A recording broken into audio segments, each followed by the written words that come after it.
So let me open the same old email.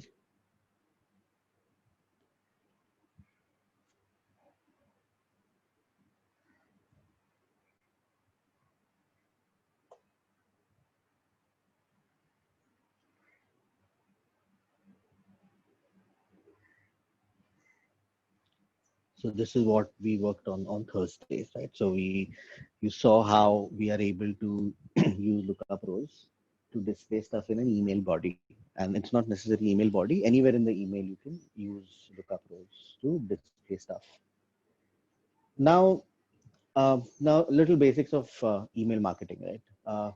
Whenever you send an email to say a customer using a marketing automation platform, it could be any platform, not only Salesforce Marketing Cloud. Could be Eloqua, could be Harmony, Agility, could be Adobe, it could be Pardot, any marketing platform, you know. Whenever you send out an email, uh, the marketing automation platform is able to understand if the person has opened the email. So it adds tracking mechanisms to figure that out. It also understands if somebody has clicked on a link. Again, the links are being tracked.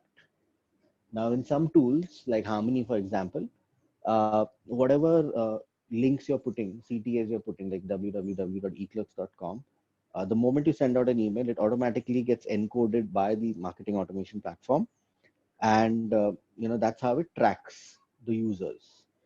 If it's been sent to 10 people, which of those 10 people have actually clicked on link A will be able to be determined easily by the marketing automation platform because it tracks the link for each user.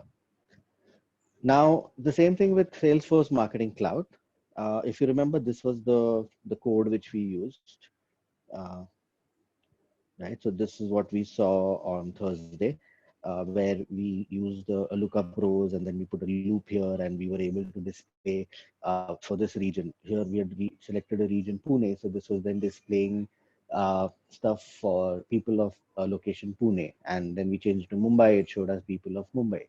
So that's a simple use case. Now, if you want a similar functionality on a cloud page, now remember there's a very big difference between an email and a cloud page. When you're sending out an email based on AMP scripting, you can use all these functions, lookup rows, lookup, and any other function which basically picks up details of the data extension. You can use all that because you have already attached the data extension to this email. So either you have attached it using a sending D, or you have called it, like I have called over here, CSC underscore updated. Since I've called it over here, you're able to access this data extension over here.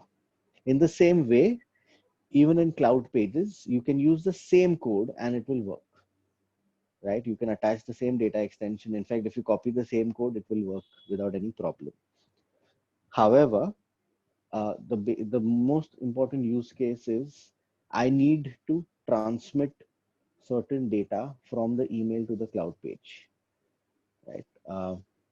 For example, my data extension has a lot of people. Devashish is one of the people I'm targeting in my email.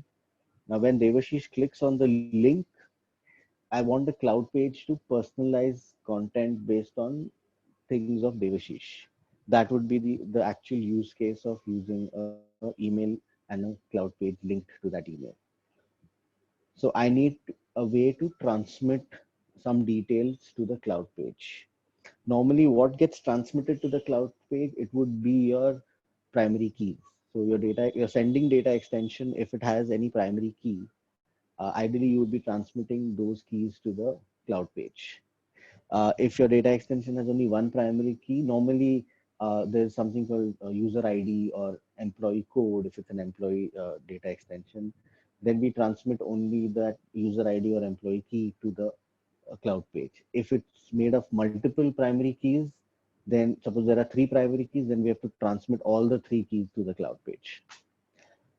The reason we do it is once we transmit the key to the cloud page, then using that value, you can do any data extension manipulation. Now let me show you what I'm saying. Right. So this is the same email which we made. Uh, I was working on a cloud page. Let me show you this cloud page.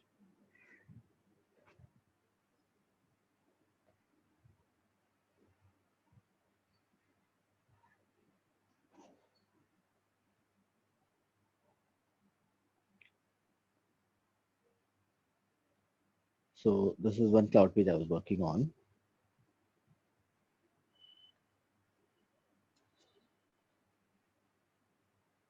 Now don't get confused with this new functions which I'll be showing you. Now in order to send a parameter to a cloud page, now if you guys are experienced in using pages using .NET or ASP, in the good old days there was ASP, we used to pass parameters in the URL. Even today, things are being passed in the URL. So if you're doing anything, like for example, even this, right? Let's our famous AMP script guide, right? AMP here. Now, if you notice this page, if I'm going to any page, okay, so it's not passing here, but normally what happens is things get passed in the URL, and that's the same functionality which we are going to use in order to pass email address, first name, last name into a cloud page. Now this is the syntax. Now I have created a button here. So it's a very simple syntax. If you see this, right? So we have, remember when we were working on cloud pages, I must have showed you this function, which allows you to connect to a cloud page. So this thing allows you to send a user to a cloud page. Uh, if I'm confusing you, let me just show you how to do that. Let me just create a new button for you guys. So let's create a button here. Right, I'm going to call it right. So this is how I showed you last time, right? I create a button now. If somebody clicks on it, I want people to go to a cloud page. So what I'll go is I'll go here, website. I'll select this as cloud page or landing pages. It takes a little time because the system has a lot of cloud pages right now, but you'll be able to select your cloud page directly over here.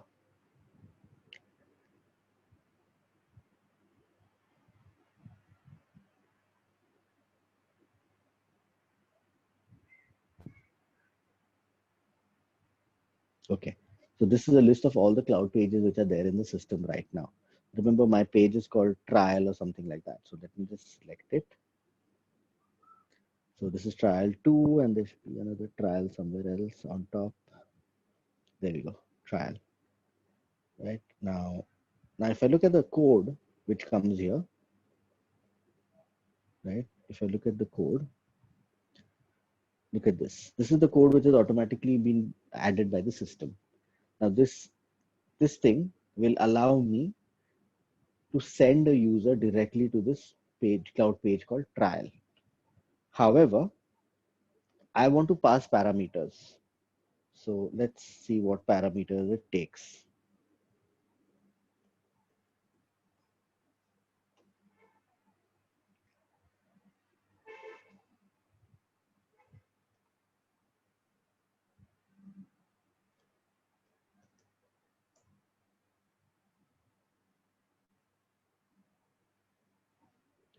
Okay, if you look at this, this is another function. So it needs, what is important, it needs the page identifier of the cloud landing page. Now a quick recap. If you notice, this is my cloud page. If I want to see the page identifier, it's very simple. You just find your page. This is my page. I go here, and this is my page ID or page identifier. 557 is the page identifier for this page. So it needs that. 2 parameter name, including encrypted query string. That's the second parameter. And third parameter is value. So it needs a name and a value. Now the way to use this is like this. Again, it's not rocket science. Right now, if you notice, I have only passed the page ID, which is 557. If I do this, I'm not passing any parameter. The person will simply click on this button, test one, and it will just open the cloud page. That's it. In case you have written any AMP scripting on that page, which refers to say the email address of the person who's receiving this email and things like that, it will not work because you have not passed that email address to the cloud page. Remember, the cloud page is only connected to the email with this button. So that's why, just like in your email, you're easily able to pick up the person's email address and things like that. You cannot do that in the cloud page because the cloud page is not directly connected to the customer who's receiving the email. And that connection is something which we need to do by passing parameters. So I'm going to show you a very simple way of passing a parameter, which I've actually done it over here. If you notice, look at this. I'm just going to copy this code here to make it faster.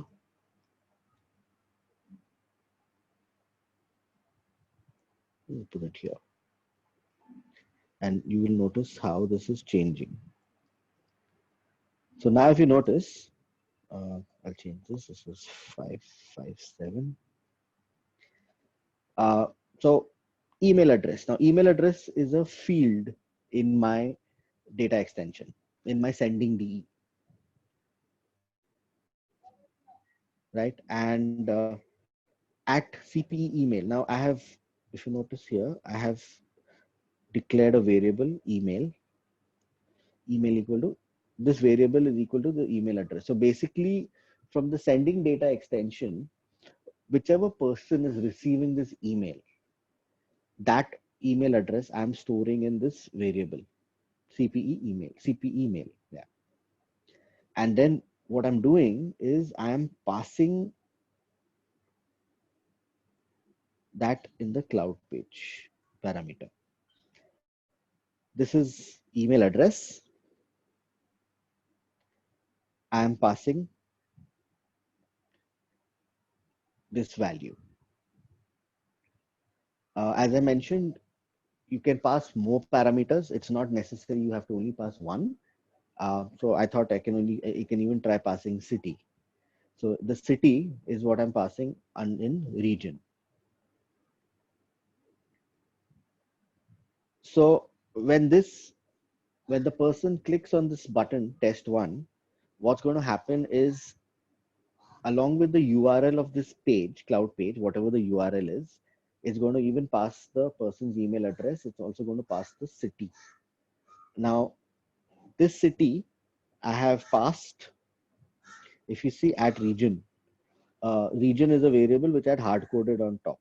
If you notice this, remember earlier on Thursday, we were just changing this value. So I have hard coded this, but obviously you can even pass it through the data extension by, calling the data extension. But right now I'm just passing a hard coded value. Any questions on how to pass parameters?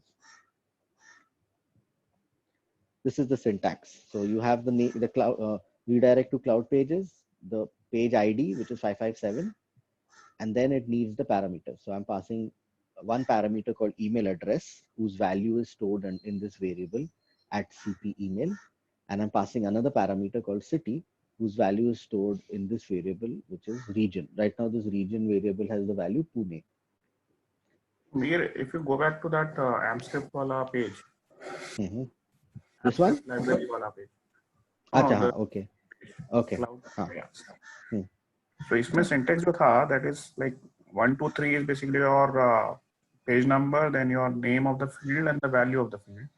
4A, Correct. 4, 1, 2, 3. These are additional, na? You are not using right. What are these? So I'm using these right now. See, one is 557. Right. So let's come back here. So one is 557. Two is this word email address, which is the parameter. Yeah.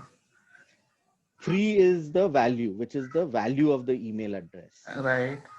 And then this is 4A, 4B. 4A is the second parameter. 4B is the second value. Yeah, 4A, 4B, वो चलता रहेगा मतलब. हाँ, it will continue. You can pass as many as you want.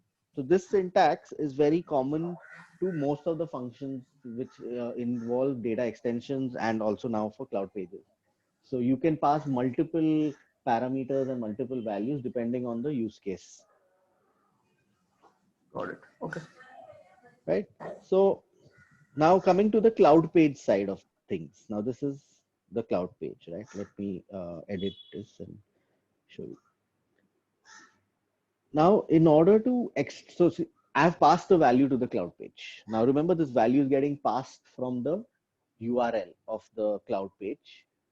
So it will have the cloud page URL and some encrypted values. Now here it will be encrypted email address and encrypted region. Now I need to create or write a function to decrypt those encrypted email address and encrypted region. So it's very simple code. If you see, I've written code over here. Here I've only decrypted one because I wanted to use only email address. If you see, I have declared a variable called at email underscore address. And this is the way to do it. Request parameter. This is the function which will decrypt.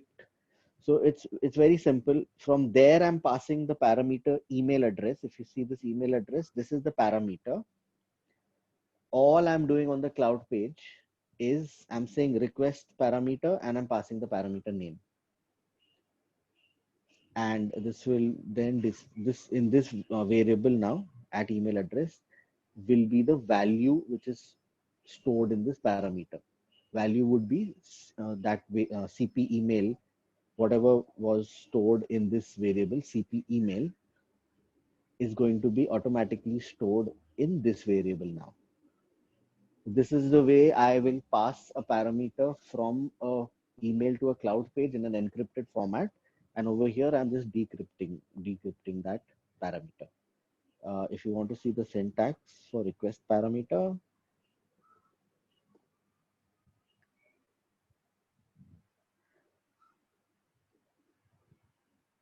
so it's a very simple. There's no additional arguments. It just takes request parameter and the parameter which has been passed. So just a query made, right? The way you passed on the email address and the value behind it and the region and the value behind it, it doesn't link your data extension to the cloud page, right? You still have to do that for every field. Correct. So now if you see what I've done in this cloud page is I have only passed the email address in this variable. Now that I have this email address passed on to this variable at email address, I can then start working on data extensions. If you want to work on your translation data extension, you can add it over here. If you want to do your sending data extension, if you want to do some manipulations, you can use the lookup function with this email address and then pull out the other fields of the data extension. You can do that. On the cloud page directly. On the cloud page directly, yes. So lookup चल जाएगा लेकिन सब कुछ चलेगा. All functions, all whatever you have in AMP scripting for emails, all of them will work over here on the cloud page. Only thing is you need to a starting point, and a starting point normally would be your key which you're passing from the email to your cloud page. Okay.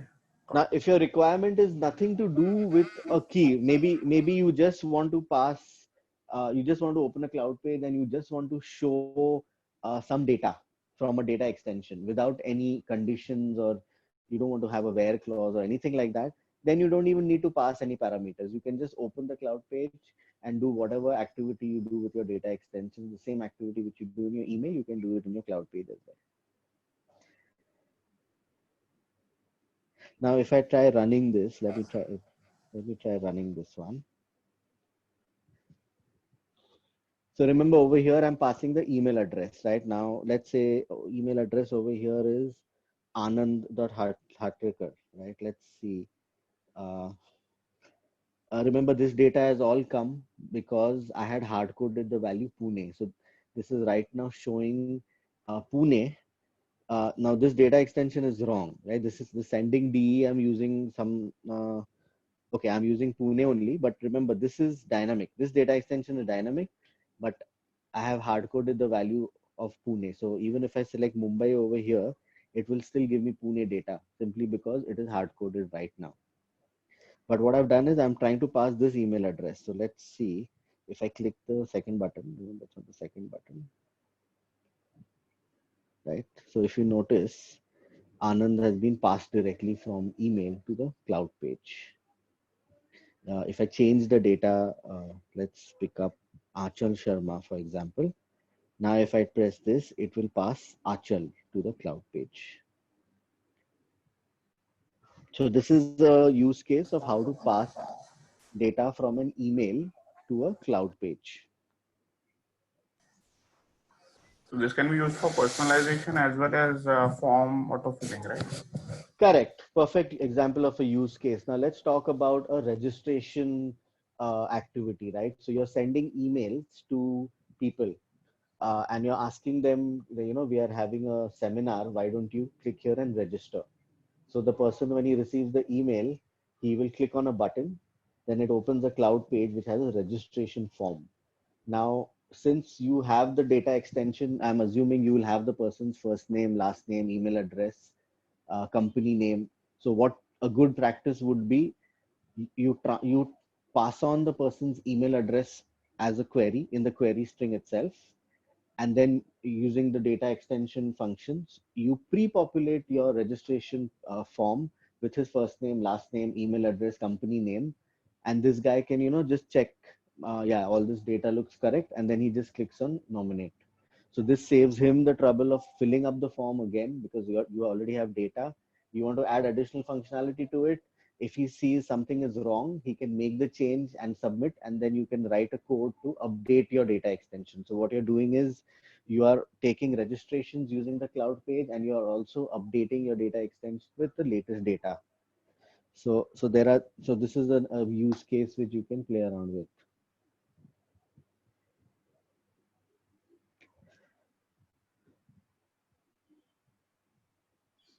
So I don't know if everybody are looking at all the newsletters which are coming to you guys. So sometime back, what we had done was, there was a sudden demise of one of our on-sites, right? Scott. I don't know if everybody knows this, but uh, he passed away suddenly. So we created in the newsletter a place where a person from the newsletter could click it. You should take you to a cloud page, and you can type a personal message, a condolence message or something like that. And there was this blog which was, in fact, I might have it here, which was auto populating all the messages given by different people. So that was again done using this functionality. And obviously we use other functions also. Like, yeah, if you see here, it may not work, but just to show you.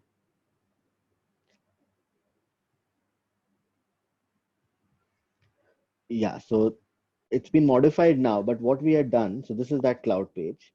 So of course you see all this coding is there here. But if you notice, this code is very similar to what we had done in the email. Look at the code. It's the lookup rows code, which we had done in the email. It's doing the same thing. Uh, Check all that. There's a request parameter. So from the email, which was the newsletter was the email, right? So from the newsletter, we are taking the email address. So the person who received the newsletter, if he is interested in posting a condolence message, for example, he clicks on the button. So we pass on that person's email address to this cloud page. So we're getting it here. This is what I showed you just now. And then we have the same lookup rows functionality, which I showed you on Thursday. On the email, we have the same lookup rows functionality we have added to the cloud page. And it's doing the same thing. It's actually doing the same thing. So over here, what we did is, all since multiple people have received the newsletter and many people are writing the condolence message, uh, as soon as they write the message and they submit, it was getting posted over here itself. So it was like a blog. Of course, we had some advanced coding over here where we saved your message to a data extension and things like that. But this is the functionality which we added. So if you notice, it's the same code for lookup rows. The same loops are there. If condition, for condition, it's the same. The code is absolutely the same. And here is the input. We are taking the input over here. If you notice, we are taking the input over here, and when you click on submit, it is saving this to a data extension.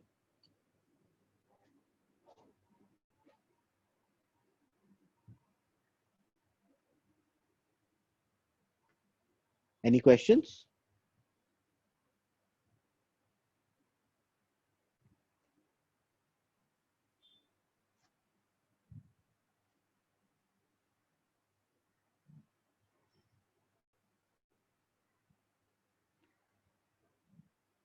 So if I give you an assignment to let's say mm, print out all the people who are yeah, maybe I'll give you an assignment where you guys have to type over here. You type, say, email address of a person, and it'll actually, when you click on submit, it'll actually tell you the location of the person. So whether the person is in Pune, whether the person is in Mumbai. Do you think it's possible?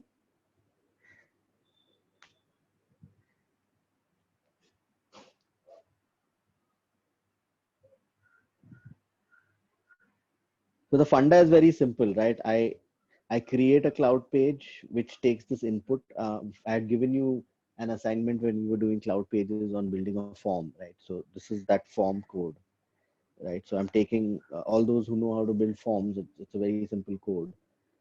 So you just take the input, and once you take the input, all you need to do is search for that email address in the relevant data extension. If you get the email address, and you don't need to use lookup rows, you can just use lookup. Using lookup, you search for that email address, save the person's location in a variable, and display the variable over here. That's all you need to do.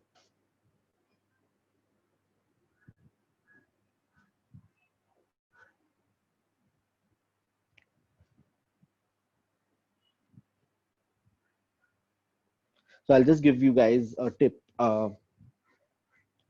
Normally, when you click submit, you'll have to pass data from this page to another page. Now I don't want to confuse you guys. Remember, I'm scripting the way it works, right? It works from top to bottom, right? Now, if I'm asking you to type something over here, like a person's email address, and then I click submit, it needs to go to a different cloud page where you can run the code. So this funda is the same done over here also. If you notice this form, this is the form, right? Type your message, limit to 2000 characters. This is actually a form. If you notice, form action is sending the person to another cloud page. And what is now, for those who knows forms, and for those who don't know forms, let me explain to you how forms work. And this forms works in the same way in VB. It works in the same way in other languages, .NET, ASP. It works the same way. So if you create a form by using form, the form method post, you need to give your fields. So I have name field, sorry, input name over here called email address. I have an email address field. I have a name field. I have a message field. I'm allowed to make things hidden. I'm allowed to make things visible. So don't get confused with hidden and all. But basically what I'm trying to say is when this value equal to submit, when you do this, and when the form method is post, it is automatically passing all these values. Now, if you notice, there are three values here. There's email address, there is something called name form, and there is something called message form. Unlike email, where you have to manually pass the parameter, like I showed you, you have to manually pass the parameter which needs to be available for you to use in the next cloud page. If you're passing parameters from one cloud page to another cloud page, right? Understand the difference. The first example was email to cloud page, where I have to manually pass whatever parameters need to go to the cloud page for me to work on. Now, the second is cloud page to cloud page. When I'm passing parameters from one cloud page to another cloud page, I don't need to manually pass any parameters. So whatever fields are available in the form, over here, for example, there are three fields: email address, name form, and message form. All these three fields will automatically pass to the next cloud page. So if you notice my value over here, or my function over here, it is just calling the cloud page. It is not passing any additional parameters like you saw when I was passing it from an email. Do you notice the difference? And if I open that other cloud page,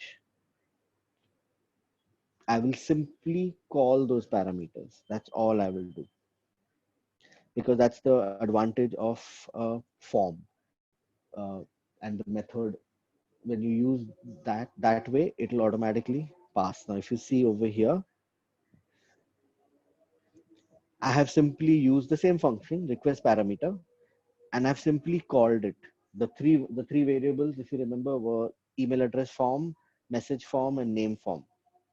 I have simply called those three in three different variables, and then I can do whatever work I want to do. I can do it here.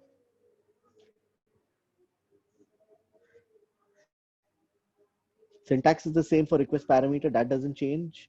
Only your method is changing. You are no longer manually passing parameters. If it's between one cloud page to the other, you are just passing the form. And once the form goes, it will automatically take all the fields which are there. It will automatically take all of them into your next cloud page. That is the advantage of passing data from one cloud page to the other. It's very fast, and it's very simple.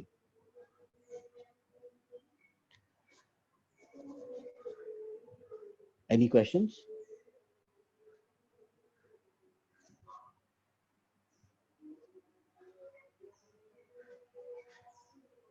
Because the assignment I'm going to give you today is a very simple assignment. All I want you to do is, uh, I may not even ask you to create an email, right? All I want you to do is create a cloud page, which will allow you to type an email address of a person. I'll give you the data extension also. And once the person types the email address of a person and clicks submit, it should open another cloud page, and this cloud page should just display the details of that person. That's all. That's all I'm asking for. I'm going to give you two assignments, one from cloud page to cloud page, and another one will be email to cloud page. So in case you have any doubts, please ask me.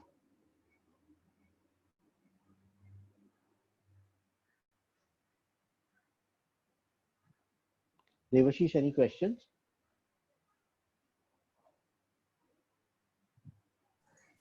Yeah, I'm good, Mir. Okay. Is this something which we do in market also, Devashish? Something similar, or it's completely different? Yeah, we do, but we don't need to write so much code there. So we can pass parameters very easily. Acha, okay. Market हो अगर hosted page है ना, तो you don't even need to call anything. It is self-integrated. Oh, okay, great, great.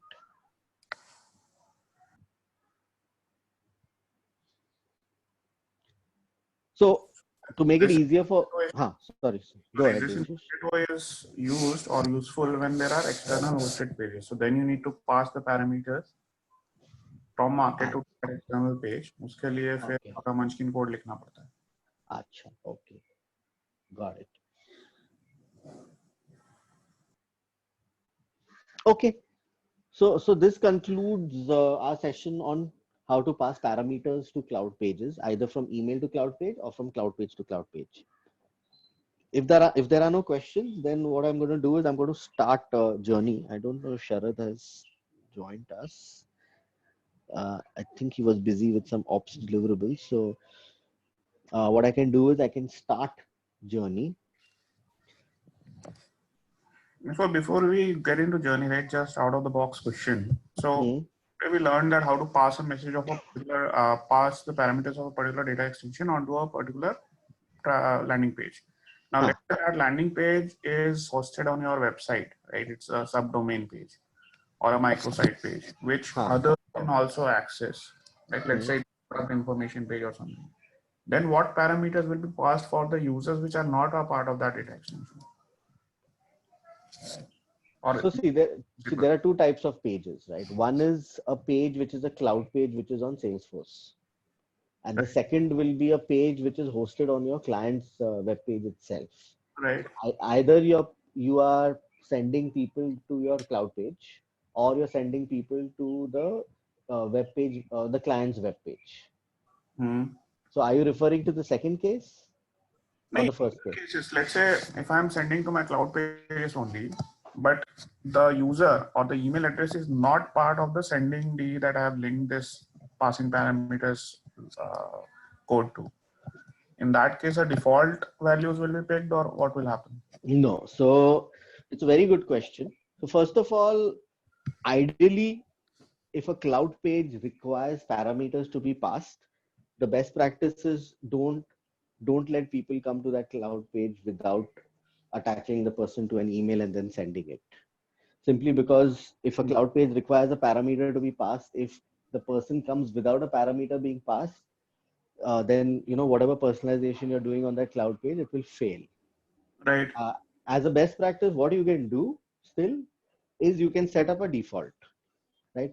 So this code which you saw earlier, let's look at this code only. Now, if in this code it says set at email address equal to request parameter, so it's requesting for a parameter.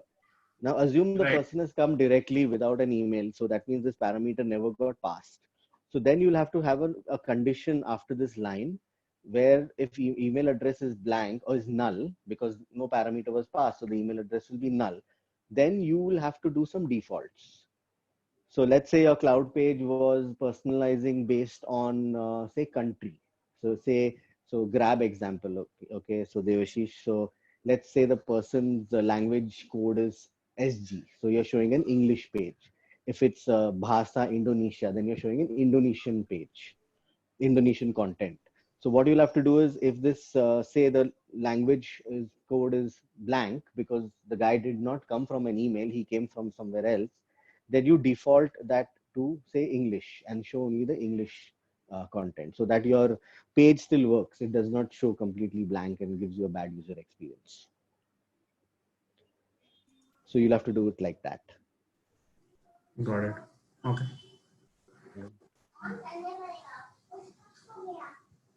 Because these pages are accessible from outside. Now, if you notice this, that's what I was triggering. So there's no way to mask the URL with your individual parameters, right? So the URL is already masked, right? So if you see this our page, right, trial. Now, ideally, if you see, this is my URL. If I click here directly, what's going to happen? If you notice, nothing got passed, right? So it gives you a dirty experience, right? The pass email address is blank. As against to, if I do it from here, you see, this is a longer URL. You see the things after the question are the question mark. These are all the parameters which are being passed, but they are encrypted. Got it. See Basically, the difference. to use such passing of parameters and personalization aspects local to a particular program and campaign.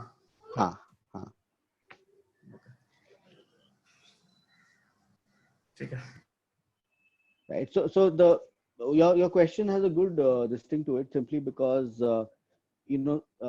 maybe a customer received an email and he really liked it and he was like, wow, this page is so cool. If he copies the URL and sends it to his colleague, when the colleague opens the URL, it'll not work because or it might work actually. The personalization is being passed. So if I just copy this, it'll actually work. It'll still pass mostly the relevant data. Yeah. So it still decrypts. So it will work. That way it will work. Personalization aspects of the person who's passing it, right? Correct. Personalization obviously will be the person who has forwarded that link or something. Uska personalization aega. Got it. Okay, cool. So let's touch Journey Builder because Journey Builder is a little bigger topic. So I don't think I'll be able to finish in 10 minutes. So what I'm going to do is I'm just going to give you basics and we'll take up the full length and breadth of Journey Builder tomorrow. Obviously, I'll give you an assignment today. So if you guys get a chance to do it, try doing it. It's an interesting assignment and just an FYI, your assessment also has something like this also in for cloud pages passing parameters. So it's there as a part of your assessment as well when we do that later. So let's quickly see Journey Builder. Now, under Journey Builder, there are two things, Automation Studio and Journey Builder. The reason why both are clubbed under Journey Builder is because both allow you to, so this is the first method of sending an email is what Sharad showed you, to going to email, and then you can do interactions, and from there you can send out an email. The second method is using Journey Builder. Journey Builder allows you to, as I said, make a sequence, make a flow chart. And the third method is using Automation Studio. So for this course, we are not going to look at Automation Studio because that goes into a more intermediate category. Though we'll show you how Automation Studio looks like and what all you can do. Uh, so let's start with Journey Builder.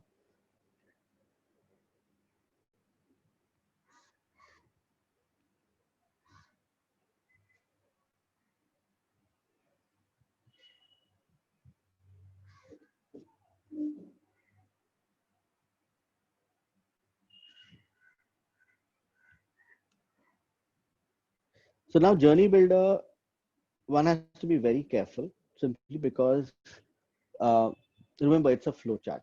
Uh, if you're trying to build a journey after we show you how it is stuff and all, and when you want to play around and practice, if you build a journey, be very careful that you're not using a live data extension. When I say live, that is we're talking about, we have some data extensions over here which are targeting a lot of CSC people. There are some data extensions which target some principles and stuff like that. So be very careful. Create your own data extension with your dummy email addresses or your Gmail, Hotmail email addresses. And if you want to use it, you can use that data extension. So don't try using any ready-made data extensions because you might target them, uh, by mistake, obviously. Now, this is your dashboard. Now, this will talk about all the journeys that are either running or stopped or in draft. As the word suggests, draft means somebody is basically working on it. It's not yet complete. It's draft is the same as WIP.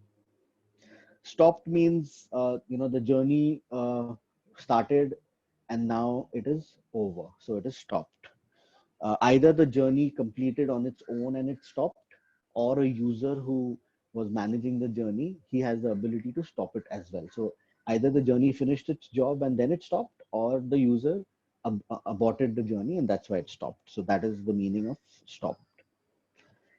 Sent basically means it's gone ahead, as in the journey has executed, but it is not stopped.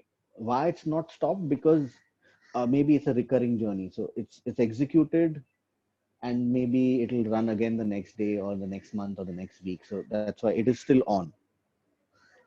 There'll be something called running also. Running. Now, running is a very interesting journey status. Running means that this journey is functional, it is live, and as the word says, it is on. Now, don't get confused between running and sent. Sent means the journey has completed all the execution of whatever it is supposed to do and it's finished for now, but it is still not completed because it's going to run again the next week, next day. But what is running? Running basically means that the journey is created in such a way that a part of it has executed and now it's either waited for, maybe there's a break. You have different parameters. I'll show you soon, which allows you to wait for 1 day, 2 day, 1 hour, 2 hour, and then again start. Or it is waiting for a user to open the email and then it will do something. So that's the explanation of running. So the journey is in motion. It is functional, but it is not completed yet. It is waiting for something, some trigger, some interaction, some date, some time. It is waiting for that. Unfortunately, I can't create folders over here, though there is a folder option. It was not working last time. Oh, yeah, it works now. Sorry for that. Yeah. So same thing, right click,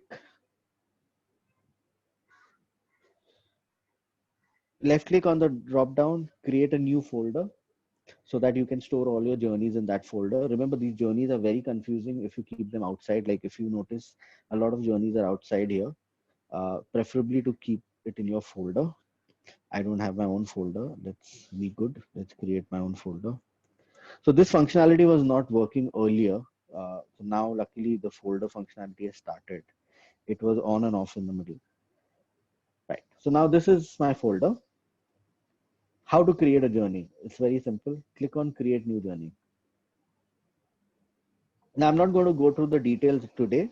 I'll just show you what it looks like, so that you guys get little, what do you say, get some kidas to learn this more tomorrow. But remember, when we're doing a journey, though Marketing Cloud gives you two options, multi-step and single send. Remember, single send is something which we can even do using email builder interaction. So I'm not going to show you single send. I'm going to show you multi-send. This is the skeletal structure of the journey. Remember, all journeys have to start with an entry source. There will be one entry source. As the word suggests, an entry source is something by which the journey will start. So if you notice, these are your options over here of entry sources. So you can do a data extension, an API event, a cloud page, Salesforce data, and event. Now, explaining, right? Data extension, very simple. You've created a sending DE and you want people of that sending DE to receive the emails of the journey. You'll be using a data extension. API event, this is a little more expert kind of a thing where an event has happened. When you say event, we're referring to a trigger. So some trigger has happened, like let's say somebody went ahead and purchased something from your e-commerce website. The moment somebody purchased something from an e-commerce website, let's say your inventory database got updated. The moment your inventory database got updated, we can consider that as a trigger to start a journey. Another example is somebody went and registered to your website, so created a new account on your website. Normally you get something called a welcome email. So that can also be considered as a trigger or an API event, where if somebody creates a new account with you in a website, on your website, you send an email, a welcome email using a journey. So that could be something called an API event. Cloud page is also quite similar. Somebody did something on your cloud page, maybe filled up a form on your cloud page, submitted something on your cloud page. Based on that, you can trigger a journey. So maybe your registration, your website registration, or let's say your webinar, we were talking about registration form of a webinar. Let's say that there's a cloud page, somebody has filled up all the details, clicks on submit now. The moment he clicks on submit now, you can fire a journey, so that maybe he gets a welcome email or he gets an email which talks about his details. So that's cloud page. Salesforce data, if Salesforce SFDC, which is your CRM, if it is linked to Marketing Cloud, then based on that, you can trigger some journeys. And an event. So we'll come to event later. But for all examples and purposes in this session, we'll be talking about data extension. So all I need to do is drag a data extension, dump it over here. So this becomes my starting point or entry source.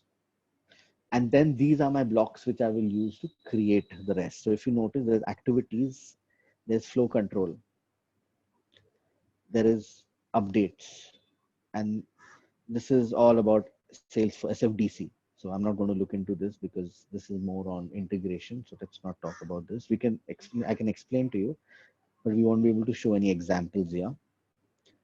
But if you notice, you have activities here and you have flow controls here. So let's look at activities. Very simple. I want to send an email. I just take this and dump it here. Let's say I put it here. So my data extension will receive the email. It will wait for 1 day and it will end my journey. I can change these parameters. This 1 day, I can make it 1 hour, right? I can change it, change the parameter, make wait for a month. I can change this. I can even delete it. It's not letting me. Okay. Email. I need to tell this journey builder, which email needs to be selected. So I can click on it and it will let me select an email. This interface which you will see now is very much similar to the interface which you see when you want to send out an email.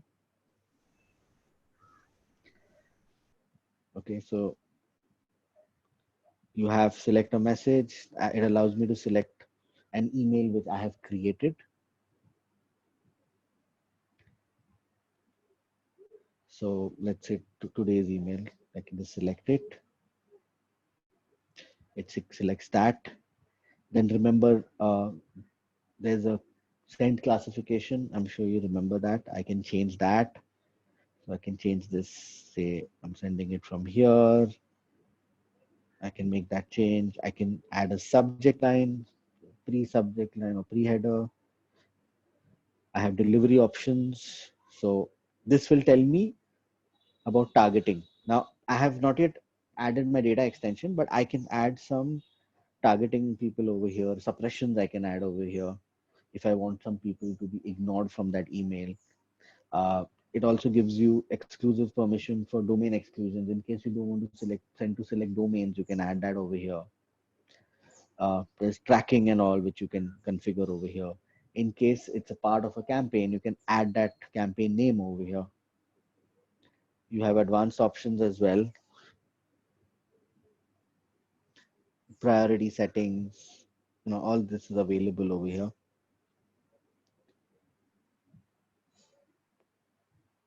So I have set the email. Now I need to select a data extension. I click on this. It allows me to select a data extension. Again, you need to select a data extension which you have created. So just click here. You'll see all your folders. Let me just take this one. And let's do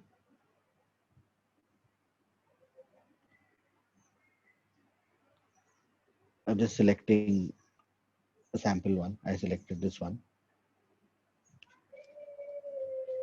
Once I select the data extension, I can also do filter contacts. So in case you want to filter your data extension further, so now remember when Sharad spoke about data extensions to you guys, he mentioned that you can create filtered data extensions, right? Now, in case you've not created a filtered data extension, this one allows you to create that filtered list directly over here instead of creating a filtered data extension. I'm not creating that right now. So now I have the data extension, I have the email, this is all set up. Now, just before we end this today's session, there's one more thing which you need to be very careful is schedule. So remember, I told you journey is something which is used mostly for your lifecycle campaigns, which are always running recurring campaigns. So you have options over here. You can run the journey once, so it will run once and stop. You can run it at customized intervals, monthly, weekly, daily, etc. So you can select it directly over here. This option is available when you're using it with Automation Studio. So as it says, run a journey after an automation completes. So basically some kind of automation has happened and then you can run this email journey. So I'll explain that to you when we do Automation Studio. So let's say I want to do recurring, select, it'll allow me to set a schedule. Say I want to run it every week, just like your calendar, right? In Outlook. And I'm like selecting like this. Now this is important, contact evaluation. Now remember one thing, whenever it's a recurring journey, so let's take an example of a life cycle campaign, which is basically, which runs on a daily basis. So this contact evaluation is very important. If you notice, there are two types: new records only and evaluate all records. So basically, this allows you to target So let's say that a journey is already started and it's in the middle of processing. Um, in case a new record comes due to whatever reason, it'll automatically fire the journey for that new record. So that's one option. The second option is the journey will completely finish and then it will start processing records for the new option, new customers. So this contact evaluation allows you to play around with that functionality. So if you read these descriptions, uh, options typically used when a process exists to add new records to the source data extension without deleting or overwriting. And this is each time the journey schedule reoccurs. So if I choose this, then it is basically going to look at the data extension records every time the journey is about to restart. So if I select a schedule of say weekly, starting every Monday, then this Monday it ran everything. And then only when the next Monday comes, it's going to actually take into account any new records or anything which have come to that data extension. But if I select the first option, what's going to happen is on Monday it started, it ran. On Tuesday, if some new set of people have come in, it's going to take care of those new people. Though the Monday one is still running, it's still going to start taking care of the Tuesday people. So it depends on the kind of campaign you're running where you'll need to select these options. So that being done, this is how I have created a very simple journey. There are other flow controls which we will see tomorrow. In the interest of time today, I'm just going to show you this much. The ideal way is once you create this journey, there is an option to validate where it will do a mock run of this entire journey to see if everything's fine, nothing's wrong. Here it is also told me how many records are there. In case you have any conditions, then this will also show me how many records were selected and how many were initially there, how many were selected based on the condition. So we call that a waterfall. So it actually shows that as well. Once I validate, let's try validating. Okay, so my schedule is wrong. So if you notice, I've added a wrong time. So I'm going to do it for tomorrow.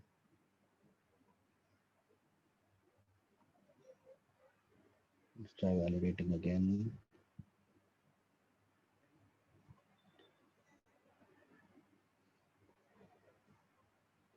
So it's running the journey in a like a as a mock right now. And once it says success, then I can actually schedule it.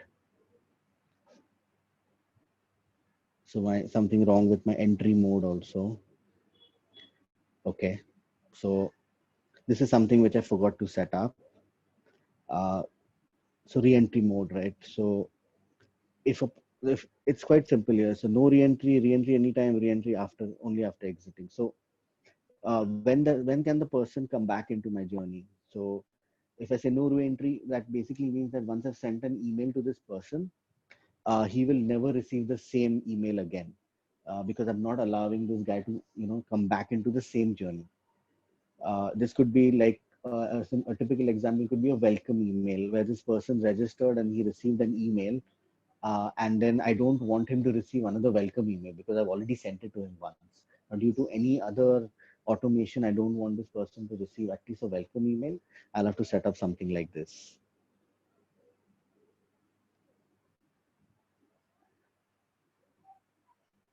So the validate basically validates to see that all the parameters have been selected, everything looks fine. Once it is set up, I can just activate it and the journey will be live. Now, if you notice, I've passed the validation, no errors. I can test the journey if I need, and then I can activate it. So that's how a journey can be activated. Right now, since validation has passed, I don't need to test it also. I can just activate it and it will start executing. So tomorrow what we'll do is we will do journeys more in detail where we'll talk about additional flow control mechanisms and stuff like that. Uh, and then, we can take up any questions based on any previous assignments which were given. if there are any questions, because once we finish journey, it's just an overview of Automation Studio, and then we would be done. Any questions? इसमें मेरा messages में केवल email दिख रहा है. We don't have a multi-channel account. Right? We don't have anything else except emails in this instance of Salesforce. But you're right. So in case I have access to, say, SMS push or things like that, I can even drag and drop that into my journey. In fact, email also, if you see, let me show you. If you see over here,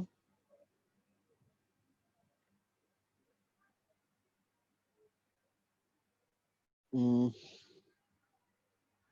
think it's changed now.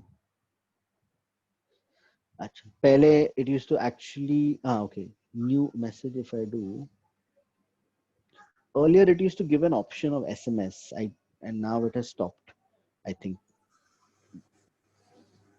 Now it's only showing email. Earlier it used to give SMS, and then obviously it didn't work because you didn't have SMS access. But yeah, so whatever assets you have selected for, you can definitely drag and drop that into your journey. ये वाले licence में अगर अपन ने जैसे graph का custom SMS और push का coding है, राइट? हाँ, प्लग किया तो अपने को एनेबल होएगा क्या SMS और पुश कि उसके लिए that particular licence is needed? So देखना पड़ेगा हाउ जो कस्टम है, I am sure it's connected using APIs, right? हाँ.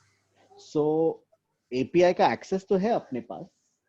So if by giving you all the API keys and there are many things, parameters which I can give you. If I give you all that and we are able to enable it over here, if it works, we can try it out.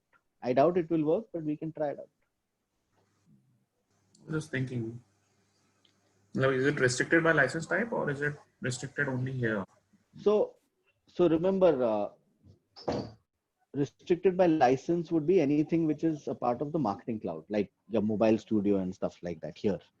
But if you have a third party, then as long as we have all the API keys and everything, it will work.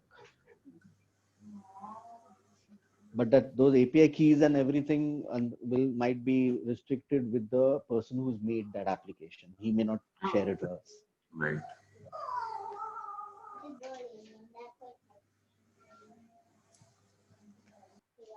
Great. Any questions, guys?